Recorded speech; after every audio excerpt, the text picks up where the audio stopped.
Hi hello ನಮಸ್ಕಾರ ವಿದ್ಯಾರ್ಥಿಗಳೇ, ನಿಮಗೆಲ್ಲರಿಗೂ ಗ್ರೋ ಫ್ಯಾಕ್ಟ್ ಇನ್ ಕನ್ನಡ ಅನ್ನುವಂಥ ಚಾನಲ್ಗೆ ಸ್ವಾಗತ ಸುಸ್ವಾಗತ.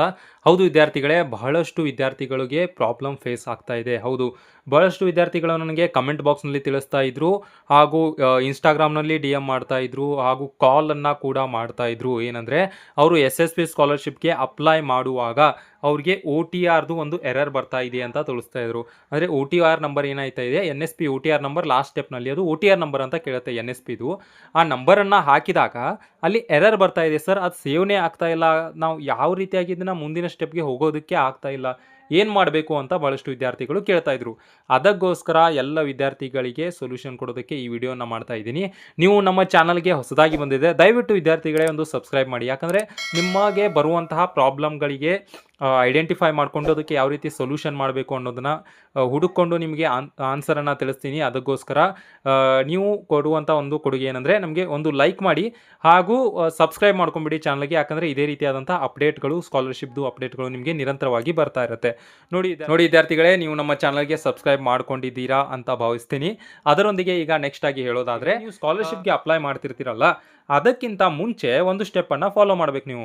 ಹೌದು, ನೀವು ಡೈರೆಕ್ಟಾಗಿ ಸ್ಕಾಲರ್ಶಿಪ್ಗೆ ಅಪ್ಲೈ ಮಾಡ್ತೀರಾ, ನಂತರ ಅಲ್ಲಿ NSP ನಂಬರ್ ಬರುತ್ತಲ್ಲ, ಅಲ್ಲಿ NSP ನಂಬರ್ ಹಾಕೊಳ್ಳೋದಕ್ಕೆ ಹೋದರೆ ಡೈರೆಕ್ಟಾಗಿ ಅದು ಕರೆಕ್ಟಾಗಿ ಆಗೋದಿಲ್ಲ. ಅದಕ್ಕಿಂತ ಮುಂಚೆ ಏನು ಮಾಡಬೇಕಂದ್ರೆ, ನಾನು ಕೆಲವು ಪ್ರೊಸೀಜರನ್ನು ಹೇಳ್ತೀನಿ, ಈ ವಿಡಿಯೋ ಒಂದು ಹಾಕ್ತೀನಿ. ಆ ವಿಡಿಯೋದಲ್ಲಿ ಒಂದು ಪ್ರೊಸೀಜರ್ ಇದೆ, ಆ ಪ್ರೊಸೀಜರನ್ನು ಕರೆಕ್ಟಾಗಿ ಫಾಲೋ ಮಾಡ್ಕೊಳ್ಳಿ. ನಿಮ್ಮದು ಫೇಸ್ ಅಥೆಂಟಿಕೇಷನ್ ಏನಿರುತ್ತಲ್ಲ, ಆ ಫೇಸ್ ಅಥೆಂಟಿಕೇಷನನ್ನು ಮಾಡ್ಕೊಳ್ಳಿ. ನಂತರ ಏನು ನಿಮ್ಮ ಬಳಿ ಆ ನಂಬರ್ ಬರುತ್ತಲ್ಲ, ಆ ನಂಬರನ್ನು ಅಲ್ಲಿ ಹಾಕ್ಕೊಂಡು ಸೇವ್ ಮೇಲೆ ಕ್ಲಿಕ್ ಮಾಡ್ಕೊಳ್ಳಿ. ಜನರೇಟ್ ಮಾಡಬೇಕು. ಅದನ್ನ ಯಾವ ರೀತಿಯಾಗಿ ಜನರೇಟ್ ಮಾಡಬೇಕು ಅಂದ್ರೆ, ಮೊದಲನೇದಾಗಿ ನೀವು ಗೂಗಲ್ ನಲ್ಲಿ ಹೋಗಿ OTR ಅಂತ ಸರ್ಚ್ ಮಾಡಿ, ಅಥವಾ NSP OTR ಅಂತ ಸರ್ಚ್ ಮಾಡಿ. ನಂತರ ನಿಮ್ಮ ಮುಂದೆ ಈ ರೀತಿಯಾದಂತಹ ಒಂದು ಪೇಜ್ ಕಂಡು ಬರುತ್ತೆ. ಇಲ್ಲಿ ನಾನು ಇದರ ಲಿಂಕ್ ಅನ್ನ ಡೈರೆಕ್ಟ್ ಆಗಿ ನಿಮಗೆ ನೀಡ್ತೀನಿ, ನೀವು ಅದರ ಮೇಲೆ ಕ್ಲಿಕ್ ಮಾಡ್ಕೊಂಡು ಕೂಡ ನೋಡ್ಕೊಳ್ಬಹುದು. ಡಿಸ್ಕ್ರಿಪ್ಷನ್ ಅಲ್ಲಿ ಅದರ ಲಿಂಕ್ ಅನ್ನ ನೀಡಿರ್ತೀನಿ. ನಂತರ ಈ ರೀತಿಯಾದಂತಹ ಪೇಜ್ ಓಪನ್ ಆಗುತ್ತೆ.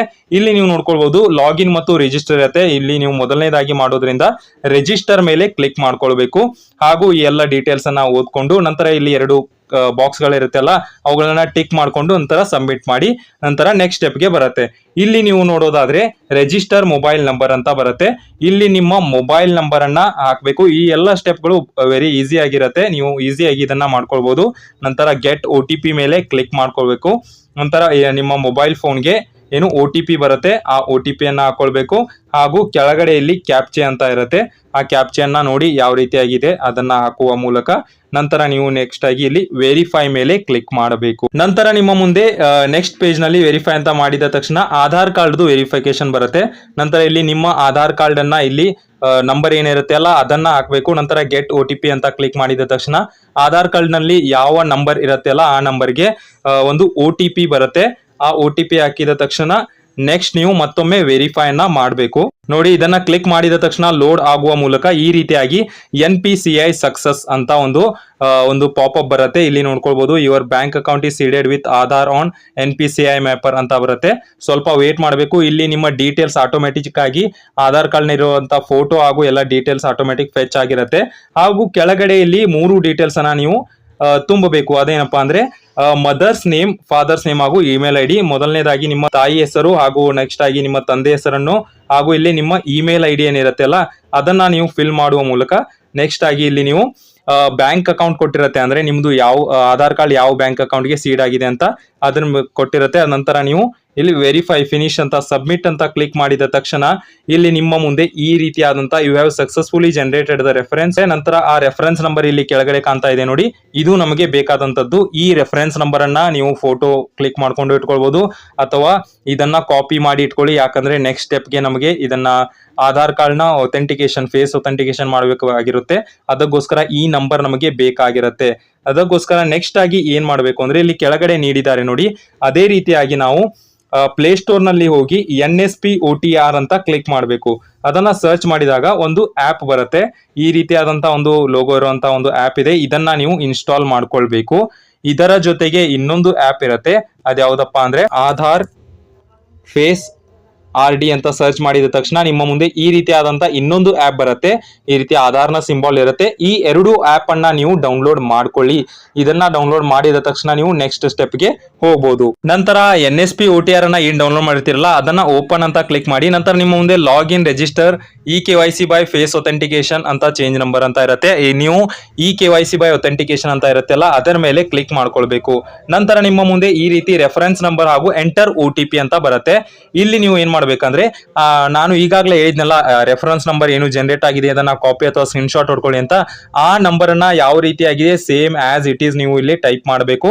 ನಂತರ ಇಲ್ಲಿ ಕೆಳಗಡೆ OTP ಬರುತ್ತೆ, ಸೆಂಡ್ OTP ಅಂತ ಕ್ಲಿಕ್ ಮಾಡಿದ ತಕ್ಷಣ ಆ OTP ಅನ್ನ ಇಲ್ಲಿ ನೀವು ಹಾಕುವ ಮೂಲಕ ನೆಕ್ಸ್ಟ್ ಬಟನ್ ಮೇಲೆ ಕ್ಲಿಕ್ ಮಾಡಬೇಕು. ಕ್ಲಿಕ್ ಮಾಡಿದ ತಕ್ಷಣ ಸ್ವಲ್ಪ ಲೋಡ್ ಆಗುತ್ತೆ. ನಂತರ ಪ್ರೊಸೀಡ್ ಫಾರ್ ಫೇಸ್ ಅಥೆಂಟಿಕೇಶನ್ ಅಂತ ಬರುತ್ತೆ. ನೀವು ಅದರ ಮೇಲೆ ಕ್ಲಿಕ್ ಮಾಡ್ಕೊಳ್ಬೇಕು. ನಂತರ ಕೆಲವು ಟರ್ಮ್ಸ್ ಬರುತ್ತೆ, ಅದನ್ನ ಐ ಅಗ್ರಿ ಅಂತ ಕ್ಲಿಕ್ ಮಾಡಿದ ತಕ್ಷಣ ನಿಮ್ಮ ಮುಂದೆ ಈ ರೀತಿಯಾದಂತಹ ಒಂದು ಕ್ಯಾಮ್ರಾ ಬರುತ್ತೆ, ಕೆಲವು ಇನ್ಸ್ಟ್ರಕ್ಷನ್ ಬರುತ್ತೆ. ಆ ಇನ್ಸ್ಟ್ರಕ್ಷನ್ ಅನ್ನ ನೋಡ್ಕೊಳ್ಳಿ. ರೆಡ್ ಸರ್ಕಲ್ ಆಗಿ ಒಂದು ಕ್ಯಾಮ್ರಾ ಓಪನ್ ಆಗುತ್ತೆ. ನೀವು ಅದಕ್ಕೆ ನಿಮ್ಮ ಫೇಸ್ ಕ್ಲಿಯರ್ ಆಗಿ ಕಾಣ್ತಾ ಇರಬೇಕು ಹಾಗೂ ನೀವು ನಿಮ್ಮ ಐಸ್ ಅನ್ನ ಬ್ಲಿಂಕ್ ಮಾಡಬೇಕು. ನೀವು ಬ್ಲಿಂಕ್ ಮಾಡಿದ ತಕ್ಷಣ ನಿಮ್ಮ ಆಧಾರ್ ಅಥೆಂಟಿಕೇಶನ್ ಕಂಪ್ಲೀಟ್ ಆಗುತ್ತೆ. You have generated OTR number successfully ಅಂತ ಒಂದು ನಂಬರ್ ಬರುತ್ತೆ. ಆ ನಂಬರೇ ನಿಮ್ದು OTR ನಂಬರ್ ಆಗಿರುತ್ತೆ. ಆ ನಂಬರ್ ಅನ್ನ ಸ್ಕ್ರೀನ್ ಶಾಟ್ ಹೊಡ್ಕೊಳ್ಳಿ ಅಥವಾ ನೀವು ಸೇವ್ ಮಾಡ್ಕೊಂಡು ಇಟ್ಕೊಳ್ಳಿ. ನಿಮ್ಮ ಮೆಸೇಜ್ ಕೂಡ ಅದು ಬಂದಿರುತ್ತೆ. ಅದಕ್ಕೋಸ್ಕರ ಆ OTR ನಂಬರ್ ನಮಗೆ ಸ್ಕಾಲರ್ಶಿಪ್ ಹಾಕೋಕೆ ಬೇಕಾಗಿರುತ್ತೆ. ಅದಕ್ಕೋಸ್ಕರ ನೀವು ಆ OTR ನಂಬರ್ ಅನ್ನ ಜನರೇಟ್ ಈ ರೀತಿಯಾಗಿ ಮಾಡಬೇಕು. ನಾನು ಏನು ಹಿಂದಿನ ವಿಡಿಯೋ ಇದರಲ್ಲಿ ಹೇಳಿದ್ನಲ್ಲ ಈ ಎಲ್ಲ ಸ್ಟೆಪ್ ಅನ್ನ ಫಾಲೋ ಮಾಡಿಕೊಂಡು ನೀವು ಅಪ್ಲೈ ಮಾಡೋದಕ್ಕೆ ಹೋಗಿ. ಹಾಗೂ ಆದರೂ ಕೂಡ ಮತ್ತೆ ನಿಮ್ದು ಸೇವ್ ಆಗ್ತಾ ಇಲ್ಲ ಅನ್ನುವಂಥದ್ದು ಏನಾದರೂ ಬಂದರೆ ಕಮೆಂಟ್ ಬಾಕ್ಸ್ನಲ್ಲಿ ತಿಳಿಸಿ. ನೋಡಿ ವಿದ್ಯಾರ್ಥಿಗಳೇ, ಈ ರೀತಿಯಾಗಿ ಏತಕ್ಕಾಗತ್ತೆ ಅಂದರೆ ಅಲ್ಲಿ ಸರ್ವರ್ ಇಶ್ಯೂ ಇರುತ್ತೆ, ಅದಕ್ಕೋಸ್ಕರ ಆಗುತ್ತೆ. ನೀವು ಯಾವುದೇ ರೀತಿಯಾಗಿ ಟೆನ್ಷನ್ ತೆಗೆದುಕೊಳ್ಬೇಡಿ. ಯಾಕಂದರೆ ನಿಮ್ಮದು NSP OTR ನಂಬರ್ ಆವಾಗಲೇ ಜನರೇಟ್ ಆಗಿರುತ್ತೆ. ಆ ಜನರೇಟ್ ಆಗಿದ್ದು ಫೆಚ್ ಆಗಬೇಕು ಅಂದರೆ NSP ಅವ್ರಿಗೂ ಕೂಡ ಆಗಬೇಕು, SSP ಅವ್ರಿಗೂ ಕೂಡ ಆಗಬೇಕು. ಫೆಚ್ ಆಗಬೇಕಂತ ಅವರು ಅಲ್ಲಿ NSPದು ನಂಬರ್ ಕೇಳ್ತಾರೆ. ಅದಕ್ಕೋಸ್ಕರ ಅದು ನೀವು ಜನರೇಟ್ ಆದ ತಕ್ಷಣವೇ ಹಾಕೋದಕ್ಕೆ ಟ್ರೈ ಮಾಡಿದರೆ ಕೆಲವೊಮ್ಮೆ ಅದು ಸೇವ್ ಆಗೋದಿಲ್ಲ. ಇಂಥ ಇಶ್ಯೂಗಳು ಬಹಳಷ್ಟು ಆಗಿರುತ್ತೆ. ಅದಕ್ಕೋಸ್ಕರ ಏನು ತಲೆ ಕೆಡಿಸ್ಕೊಳ್ಬೇಡಿ. ನಾನು ಏನು ಹಿಂದಿನ ವಿಡಿಯೋದಲ್ಲಿ ತಿಳಿಸಿನೋ ಆ ಸ್ಟೆಪ್ಪನ್ನು ಪೂರ್ತಿ ಫೇಸ್ ಅಥೆಂಟಿಕೇಶನ್ವರೆಗೂ ಕಂಪ್ಲೀಟ್ ಆಗಿ ಮಾಡಿ ನಂತರ ಸ್ಕಾಲರ್ಶಿಪ್ ಅಪ್ಲೈ ಮಾಡುವಾಗ ಕೊನೆಯಲ್ಲಿ ಅದು ಕೇಳಿದರೆ ಅಲ್ಲಿ ಹಾಕಿ ನಂತರ ಸೇವ್ ಮಾಡೋದಕ್ಕೆ ಟ್ರೈ ಮಾಡಿ. ಸೇವ್ ಆದರೆ ಮುಂದೆ ಹೋಗಿ, ಇಲ್ಲ ಅಂದರೆ ಲೇಟ್ ಆಗಿ ಟ್ರೈ ಮಾಡಿ, ಮತ್ತೆ ಪದೇ ಪದೇ ಟ್ರೈ ಮಾಡಿ, ಆಗುವಂಥ ಚಾನ್ಸಸ್ ಇರುತ್ತೆ. ಇದನ್ನು ಹೊರತಾಗೂ ನಿಮಗೆ ಏನಾದರೂ ಮತ್ತೆ ಡೌಟ್ ಬಂದಲ್ಲಿ ಕಮೆಂಟ್ ಬಾಕ್ಸ್ನಲ್ಲಿ ತಿಳಿಸಿ. ಆದಷ್ಟು ನಾನು ಅದಕ್ಕೆ ರಿಪ್ಲೈ ಮಾಡೋದಕ್ಕೆ ಟ್ರೈ ಮಾಡ್ತೀನಿ ವಿದ್ಯಾರ್ಥಿಗಳೇ. ಕೊನೆಯವರೆಗೂ ನಮ್ಮ ವಿಡಿಯೋನ ನೋಡೋದಕ್ಕೆ ಧನ್ಯವಾದಗಳು ವಿದ್ಯಾರ್ಥಿಗಳೇ.